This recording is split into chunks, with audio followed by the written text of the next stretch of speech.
Real Madrid, le club des immortels. Tout commence en 1902 dans une Espagne en pleine mutation. Un petit club de football né à Madrid, sans tambour ni trompette. Mais ce club, le Madrid Football Club, allait devenir une légende. Dès le départ, une obsession anime ses fondateurs, l'excellence. Et ce feu sacré ne s'éteindra jamais. En 1920, le roi Alphonse XIII accorde au club le titre de Real, ce qui signifie royal.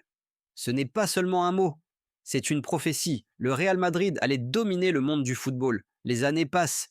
Des noms comme Di Stefano, Puskas, Gento émergent. Les années 1950 voient le Real devenir une machine de guerre, remportant 5 Coupes d'Europe consécutives. Le monde découvre le club blanc, le roi d'Europe. Puis viennent les années sombres. Le club doute, chute, mais ne meurt jamais. Le Real ne connaît pas l'abandon. Il se relève, chaque fois, plus fort. À l'orée des années 2000, une nouvelle ère commence, celle des Galactiques. Zidane, Ronaldo, Beckham, Figo. Le Santiago Bernabéu devient un théâtre de rêve, mais le Real n'est pas qu'un club de stars. C'est une culture, une mentalité, une foi.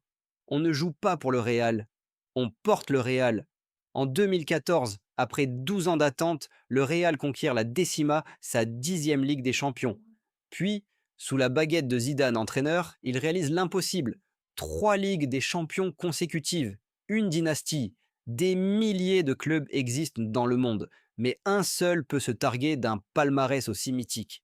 14 Ligues des Champions, des dizaines de titres nationaux, des générations de fans aux 4 coins du globe.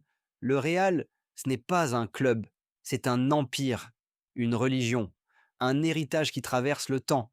Car au Real Madrid, on ne joue pas pour gagner, on joue pour entrer dans l'histoire.